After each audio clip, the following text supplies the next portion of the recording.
कर रहे हैं आज हम लोग। देखिए, कल मैंने आप लोग को ये बता दिया था कि आखिर इस पॉवर्टी का, गरीबी का कारण क्या है। हमारे इंडिया में जो गरीबी है उसका क्या कारण है? एक तो लैंडलेसनेस, मतलब जमीन का बहुत ही ज्यादा, मतलब किसी किसी के पास जमीन का होना ही नहीं, भूमिहीनता है ना। अब भूमिहीनता किस तरह से, मान लीजिए आपने गांव में देखा होगा, आप लोग गांव में नहीं है, पहले ये सपोज कर लीजिए कि आप लोग गांव में नहीं है। पहली बात, अगर आप और बैकवर्ड गांव में जाएंगे जो राज्य विकसित है, तो वहां गांव पर कुछ लोग ऐसे होते हैं जिनके पास अपनी लैंड होती है। भैया है ना, तुम ज्ञान कम लो, अपना काम करो, ठीक है ना, नहीं तो तुम्हें बता दूंगा मैं। अरे भैया पंडित जी, हमें क्या फांसी पे चढ़ना है? अगले जन्म में क्या जानवर बनना है? आपको कहेंगे, भाई को कह रहे थे, ठीक है। तो वहां पर क्या होता है कि गांव में कुछ लोग ऐसे होते हैं जिनके पास थोड़ी सी भी जमीन नहीं होती है। अब गांव में आप हो और आपके पास जमीन ही नहीं हो तो खाओगे क्या? गांव में तो खेती ही कर सकते हैं। तो मजबूरी का दूसरा नाम मजदूरी। आदमी जब मजबूर होता है तब मजदूरी करता है, तो दूसरे के खेतों पे जैसे भी होगा वो जाके लेबर का काम करेगा। गांव में प्रॉब्लम ये है कि सालों भर कोई फैक्ट्री तो लग नहीं रखी कि सालों भर फैक्ट्री चलती रहेगी। 4 या 5 महीने खेती बाड़ी का काम चलता है, बुआई के समय, सोइंग के समय और हार्वेस्टिंग या कटाई के समय, उसमें काम मिलेगा। और हर समय सीजनल अनएम्प्लॉयमेंट मिलता है। तो जब ये 8 महीने की बेरोजगारी रहती है, तो उसी समय आपने देखा होगा कि वहां से पंजाब, हरियाणा या आप लोग की तरफ यूपी, बिहार से जो भी मजदूर लोग होते हैं जिनके पास गरीबी ज्यादा है, काम नहीं है, वो इधर आ जाते हैं। और फिर 4-5 महीने जब अपने घर पे काम मिलता है तो फिर वहां चले जाते हैं। इस तरह से वो करते रहते हैं। बोलिए। तो ये जो ये फैक्ट्री वगैरह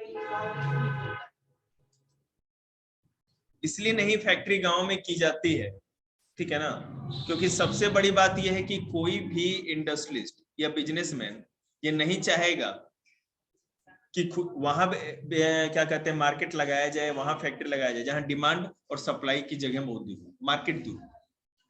मेरे कहने का मतलब है कि अगर गांव में आप फैक्ट्री लगाते हो तो गांव अभी भी बहुत अंडर डेवलप्ड है। वहां पे सारी फैसिलिटी नहीं होती है। शहर में क्या है, सब कुछ सड़क, बिजली, पानी, ट्रांसपोर्टेशन सब कुछ पहले टिप टॉप है। आपने इंडस्ट्री केवल एक फैक्ट्री खोल ली, लगा दी, सब कुछ, और कुछ भी डेवलप नहीं करना पड़ेगा। नहीं तो लेकिन फैक्ट्री अगर गांव में खोलते हो तो हर चीज अंडर डेवलप्ड होती है, तो ये प्रॉब्लम होती है।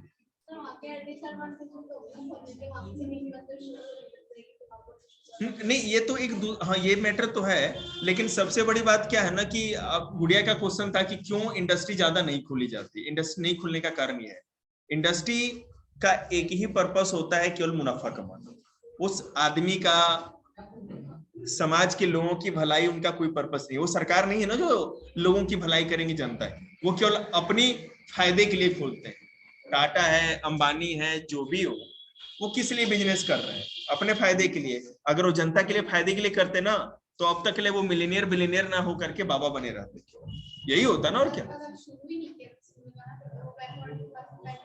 तो बेटे इसीलिए तो मैंने कल एक कॉन्सेप्ट बताया था, इसी चीज को ध्यान में रखते हुए अगर हमारे यहाँ पूंजीवादी अर्थव्यवस्था एक कैपिटलिस्ट इकोनॉमी होती, तो जहां फायदा होता वहां इंडस्ट्री लगती, जहां फायदा होता वहां निवेश या इन्वेस्टमेंट होता, जैसे कि अभी। लेकिन सरकार ने क्या किया कि ना तो पूंजीवादी अपनाया, कैपिटलिस्ट अपनाया, और ना ही समाजवादी या सोशलिस्ट, उन्होंने मिक्स्ड इकोनॉमी अपनाई। मिक्स्ड इकोनॉमी का मतलब यह था कि कुछ ऐसे क्षेत्र थे जहां प्राइवेट सेक्टर को कह दिया गया कि आप इंडस्ट्री लगा सकते हो, फायदा था वो लगाएंगे।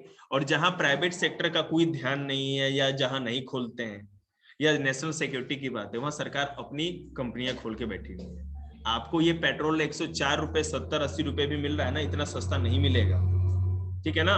सरकार इस पे बहुत भारी सब्सिडी देती है, आप ही को नहीं, ऊपर तक सब्सिडी जाती है। इसी साल के बजट में भारत का बजट, पंडित जी, 34 लाख करोड़ रुपए का भारत का पूरा बजट है। अभी रिसेंट डाटा बता रहा है, आज मैंने करंट अफेयर्स की बुक पढ़ा था पेपर के लिए, 34 लाख करोड़ रुपए का बजट है, जिसमें से 6 लाख या कितना तो करोड़ केवल सब्सिडी में सरकार का जाता है। अगर सरकार कैपिटलिस्ट हो जाती तो सब्सिडी नहीं देनी पड़ती, सरकार जेब से भर रही है ना। सरकार कुछ ऐसे कंपनी खोल के बैठी है जिसमें सरकार को कोई फायदा नहीं है, करप्शन चल जाती है। जनता के फायदे के लिए सरकार ये कर रही है। गांव में करोड़ों परिवारों को फ्री गैस सिलेंडर मिल गया, समझ रहे हैं? ये सोचे भी थे कभी मिलेगा, मिलने का जो मतलब ही नहीं था, क्योंकि सब्सिडी मिलती है, सरकार ने उनको प्रोवाइड कराया तब जाके मिला। तो जब कोई नहीं कराएगा तो देश का विकास करना है तो सरकार को तो आगे आना पड़ेगा ना। इसलिए हम लोगों ने अपने देश में, जब जवाहरलाल नेहरू थे, ना तो कैपिटलिस्ट इकोनॉमी अपनाई मतलब की पूंजीवादी, और ना ही सोशलिस्ट मतलब की समाजवादी। सोशलिस्ट में क्या प्रॉब्लम ये देख लीजिए, समाजवादी या सोशलिस्ट मैंने कल भी बताया था आप लोगों को, उसमें प्रॉब्लम ये है कि उसमें केवल लोगों के में समानता मतलब इक्वालिटी लाई जाती है। अगर एक गांव में 100 लोग हैं और 100 ही किले जमीन है तो सब लोग को एक एक किले बांट दिया जाएगा, ना कोई अमीर ना कोई गरीब, इस तरह का सिचुएशन हो जाएगा। लेकिन इसमें प्रॉब्लम क्या हो जाएगी कि जितनी भी कंपनियां होती हैं, जो भी फैक्ट्री बिजनेस होगा, सारे का सारा सरकार अपने अंडर में लेके चलाती है। उसमें कोई प्राइवेट सेक्टर इन्वेस्टमेंट कर ही नहीं सकता, कोई बिजनेसमैन कोई इंडस्ट्री लगा ही नहीं सकता। ऑर्थोडॉक्स पुरानी समाजवादी व्यवस्था ऐसी ही थी, लेकिन आगे जाके कुछ चेंज हुआ। तो सरकार ने दोनों चीज सोचा कि जिसमें प्राइवेट सेक्टर इंटरेस्ट नहीं लेता वो गवर्नमेंट वाले कर लेंगे तो जनता का फायदा हो जाएगा, और जिसमें वो इंटरेस्ट ले रहे हैं वहां पर तो डेवलपमेंट हो ही रहा है।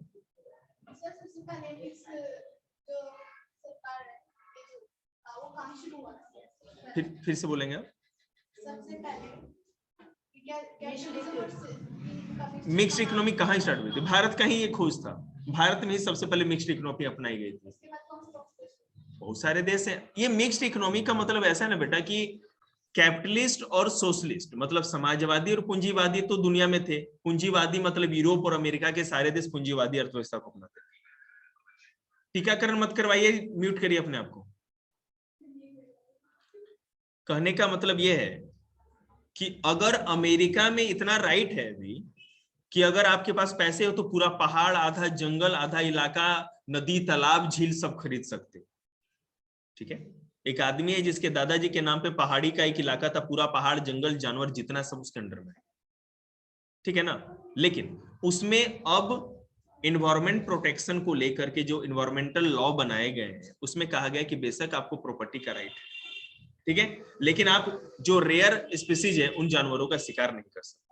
इंडिया में जब हमारा कॉन्स्टिट्यूशन जो बना तो बहुत बाद तक 1973-76 से पहले तक हमें एक फंडामेंटल राइट जो 12 से मूल अधिकार 12 से 35 तक मिलते हैं, उसमें आर्टिकल 31 अनुच्छेद 31 जो था राइट ऑफ प्रॉपर्टी मतलब संपत्ति का अधिकार देता, ठीक है? लेकिन अब जाकर के उसको भी हटा दिया गया है, सरकार ने हटा दिया। मैं आपको बताता हूँ, जिस जगह पे मैं बैठा हूं ना बोलते हैं इस जगह की, छोड़ो दूसरी जगह की, जैसे मैं अपने गांव की बात कर रहा हूँ, गांव पे मेरी जो भी जमीन है, अगर सरकार को कोई भी प्रोजेक्ट लगानी है, ठीक है, हमारे पास राइट ऑफ प्रॉपर्टी रहता ना तो मैं नहीं चाहता तो सरकार वो जमीन मेरे से ले ही नहीं सकती थी, कुछ भी कर ले, हम देंगे ही नहीं। मेरे पास राइट है प्रॉपर्टी का, मेरा फंडामेंटल राइट है, ज्यादा बोलोगे सुप्रीम कोर्ट में जाएंगे। सरकार ने 42nd अमेंडमेंट करके, संशोधन करके इस आर्टिकल को ही हटा दिया। अब ये कानूनी अधिकार है। कानूनी अधिकार मतलब क्या? सरकार, ये जितना भी जमीन जो देख रहे हो ना सब सरकार की, ठीक है? अगर सरकार चाहेगी, कुछ रेगुलेशन होते हैं, कुछ कंडीशन है कि मान लो कि देश की विकास के लिए या नेशनल सिक्योरिटी के लिए अगर ऐसी बात आ रही है तो आपको जमीन सरकार को देनी होगी, हाँ, लेकिन उसके बदले में जो भी अच्छा से अच्छा कंपनसेशन होगा, मुआवजा होगा, वो आपको प्रोवाइड कराया जाएगा। लेकिन आप ये नहीं कर जी सर, मेरी बात सुन, लेकिन आपको लैंड देना पड़ेगा सरकार को। नहीं, जैसे सर हमने लैंड दिया तो फिर वो तो सर सरकार मतलब जमीन कम ही, मतलब कि लैंड के बदले लैंड चाहिए तो फिर वो तो लैंड के बदले लैंड, बेटे देखो मैं आपको बता रहा हूँ, लैंड के बदले लैंड अगर मिलती है ना तो चकबंदी में मिलती है। चकबंदी मतलब प्लॉट नहीं कटे थे।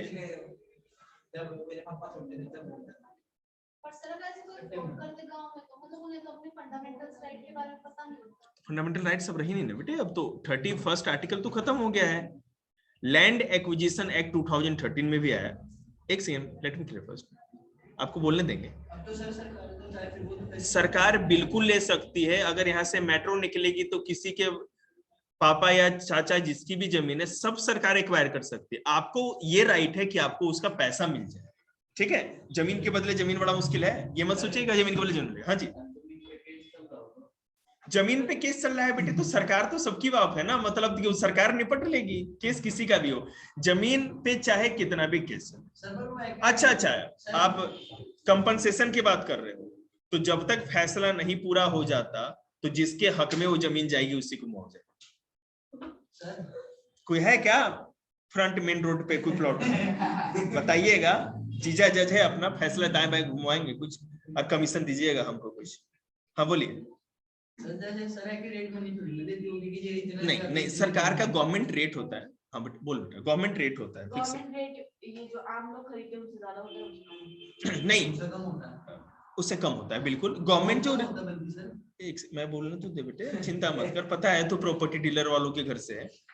जो जमीन का रेट सरकार फिक्स करती है, तो डेवलप्ड और अनडेवलप्ड इलाका, याद है ना आपको कि सरकार अगर मेट्रो डेवलप करती है तो मेट्रो के किनारे वाले जमीन का अगर आप रजिस्ट्री कराने जाओगे तो रजिस्ट्री का चार्ज भी जाता है। गांव में अगर आप जमीन रजिस्ट्री कराओगे, किले अगर हरियाणा में कराओगे तो रजिस्ट्री ऑफिस जाते हैं ना हम लोग, तो रजिस्ट्रार आपसे चार्ज कम लेगा, मतलब सरकारी रेट होता है, ठीक है। लेकिन अगर मेट्रो में या आप रोहिणी में कोई फ्लैट बुक कराएंगे तो अच्छा खासा रजिस्ट्री में चार्ज लेती है सरकार, क्योंकि उस इलाके को डेवलपमेंट जो किया है किसी और ने तो नहीं किया, सरकार ने ही मेट्रो लगाई है, सड़क बनाई है ना, सरकार वो रेट फिक्स करती है। अलग अलग इलाके का अलग अलग रेट होता है डेवलपमेंट के हिसाब से, ठीक है। और अगर आप, जैसे वो आपकी जमीन है, ठीक है, तो अगर आप किसी दूसरे पार्टी को बेच रहे हो, सरकार को नहीं बेच रहे हो, तो ये आपके दूसरों, ये आपको पूरा अधिकार होता है कि आप जितने में चाहें उसको बेच सके। जैसे मैं आपको बताता हूं, अगर एक कुरकुरे के ऊपर 20 रुपया लिखा हुआ है, ठीक है ना, तो 20 रुपए से मतलब क्या कहते हैं, नीचे नीचे वो कितना भी चाहे तो उसको बेच सकता है, प्राइस रेट से नीचे कुछ भी रेट लगा सकता है। लेकिन जमीन में ऐसा नहीं होता। जमीन में जो भी है रेट, अगर आप चाहे दो पार्टी के बीच में, आप सरकार में कंप्लेन नहीं कर सकते कि हमसे ज्यादा पैसा ले रहे हैं, तो कर देंगे, तो अगला पार्टी कर देगा तो ठीक है, हमको बेचना ही नहीं, बात खत्म, ठीक है ना। ये आपके पास मान लो कोई एक किला जमीन है, एक प्लॉट है, आपसे और निकिता की बात हुई कि ठीक है निकिता परचेज करना चाह रही है, आपकी बात हुई, सरकार ने रेट बना रखा है कि भैया इसका जो 1 किला जमीन है इसका 80 लाख रुपए आपको देना होगा, सरकारी रेट, गवर्नमेंट रेट है। आपने निकिता को बोला कि भाई हम 2.5 करोड़ लेंगे, ठीक है। निकिता कहेगी अब सरकार के पास कंप्लेन करेगी कि ये देखिए मेरे से 2.5 करोड़ मांग रहे हैं, तो आप जाके कह देना कि हमें तो बेचना ही नहीं है, ये तो ये हवा में बोल रही है, ना बेचने का राइट आपके पास है, ठीक है ना। तो ऐसा कोई दिक्कत नहीं, ये आपसी सहमति से ही। और गवर्नमेंट के पास जाए तो गवर्नमेंट क्या करेगी, तो गवर्नमेंट करे कि अगर आपका बनता है तो ले लो। सरकार ने जो रेट फिक्स किया है किस लिए पता है, कि जब सरकार वो जमीन एक्वायर करेगी तो सरकार आपको 80 लाख रुपए ही देगी, बस इस चीज के लिए होता है। रेट ही है, और क्या। अगर उससे पहले ही बेच दे दो, पता चल जाए, उससे पहले ही बेच दे दो तो कोई दिक्कत नहीं, आपने 2.5 करोड़ ले लिए, लेकिन अब जमीन जिसके नाम पे ना ऊपर से मेट्रो जाएगी तो उसको 80 लाख ही मिलेगा। हाँ फायदा वो, हाँ जमीन का रेट सब होता है, फिक्स होता है, अगर आप पता कर, वो आपको तभी, मार्केट रेट अलग है, गवर्नमेंट रेट अलग है। सरकार जब जमीन एक्वायर करती है तो आपको गवर्नमेंट रेट देगी, सरकारी आपको कीमत होगी। तो बेटे सरकार कौन सा अपने घर लेके जा रही है, पब्लिक का ही तो फायदा है ना। आपसे जो पार्ले जी की बिस्किट पे सरकार ने टैक्स लिया है, आपके स्वेटर, आपके जैकेट, आपके स्कूल बैग से जो टैक्स लिया है, उसी टैक्स को जोड़ जाड़ के वो 80 लाख रुपए आपको दे रही है जमीन का, किसी दूसरे को। सर वही बात है, हमारे पैसे हमको वापस, ठीक है ना। चलिए, सरकार वो पैसे देगी, वहां से मेट्रो लेके जाएगी, तो समझिए कि डेवलपमेंट भी तो होगा ना। चलिए, सर आदमी नहीं सोचते नहीं, यही तो बात है ना, हम नहीं सोचते, तो जब कैपिटलिस्ट इकोनॉमी आ जाती पूंजीवादी, तो वो भी नहीं सोचते, और नहीं सोचते तो जो गरीब था गरीब ही रह जाता, अमीर अमीर हो जाता। इसीलिए सरकार सोचती है उनके बारे में जिनके बारे में आप नहीं सोचते। हाँ जी,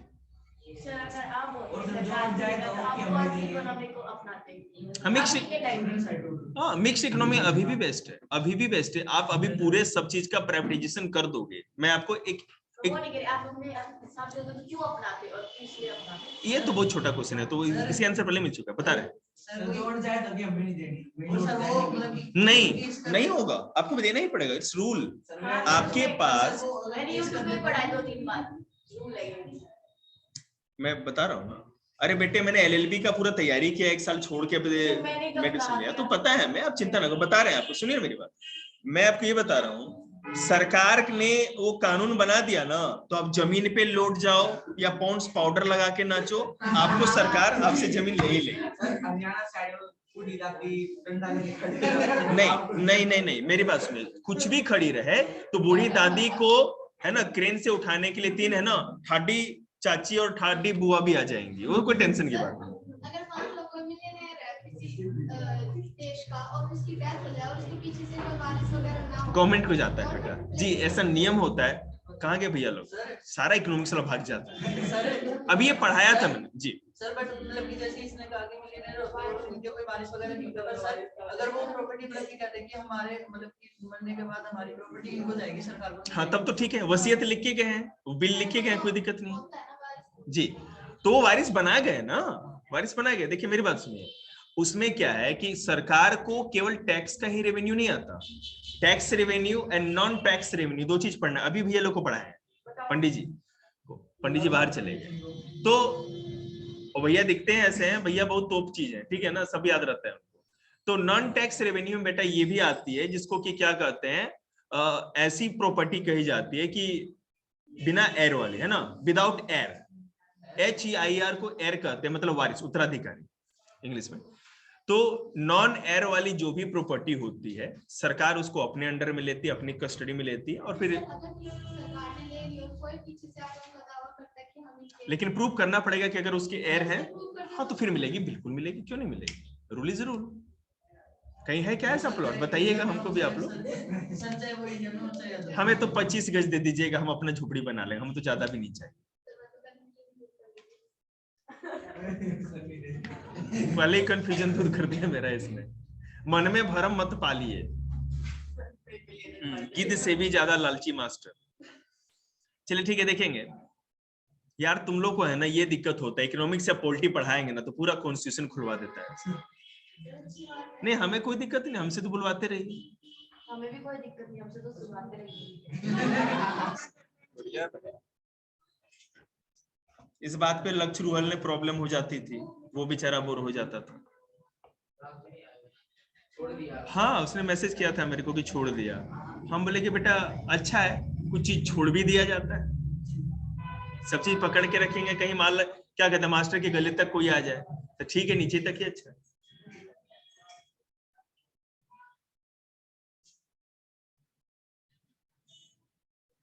भाई ये परचून की दुकान थोड़ी है जो इस दुकान से ले लिए उस दुकान से नहीं लिए, सब जगह एक ही रेट है, ठीक है ना, समझ।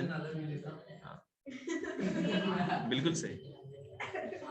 देखो मेरा प्रॉब्लम ये है ना कि मैं आपको खुश करने के लिए आपको नहीं पढ़ाता हूँ, मेरा तो ये सिंपल सा मोटो है, आप अगर बोर हो रहे हैं ना तो होइए, आप उस चीज के लायक हैं, आपको बोर होना पड़ेगा अगर वो जरूरत है वहां बोर होने की।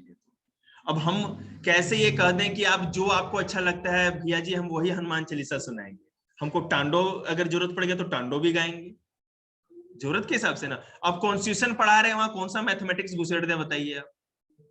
अब मान लीजिए कि मैं आपको पढ़ा रहा हूं, ठीक है ना, ये तो आप खुद भी कर लेंगे, ये कोई बड़ी चीज नहीं है, लेकिन आपके मन में जो क्वेश्चन है उसका जवाब अगर मैं नहीं दूं तो मैं ना लास्ट प्लेटफॉर्म हूं आपके लिए। गूगल पे तो आप जाएंगे नहीं, वो तो आप लोग अपने व्हाट्सएप ये फेसबुक के लिए सब रखते हैं, नेट इंटरनेट उसी काम आता है। अब मन में जो एक बात देखो, मैं झूठ नहीं बोलता, मन में जैसे ही कोई क्वेश्चन डाउट आता है तो गूगल निकाल के बहुत रेयरली हम देखते हैं, है ना, लेकिन यहाँ पर आपको क्या होता है ना, एक वो जिज्ञासा या क्यूरियोसिटी निकल के आती है, आपको पता है बोलते ही अगला पूरा जवाब दे देगा, अच्छे से एक्सप्लेन करेगा, है ना, वो भी है। तो ऐसा ही है, बस क्या करें, ये ज्यादा जरूरी है ना, ये चीज आपको टैलेंट देगा, आपका टैलेंट तो तब बढ़ेगा ना जितना ज्यादा आप नॉलेज लोगे उतना ही ज्यादा आप इंटेलेक्चुअल बनते जाओ। कोई क्योंकि नॉलेज की कोई बाउंड्री नहीं है ना कि नहीं मेरे को तो पॉवर्टी से ज्यादा नहीं जाना, हम गरीबी में ही रहेंगे, हमें आगे नहीं जाना। चलिए ठीक है,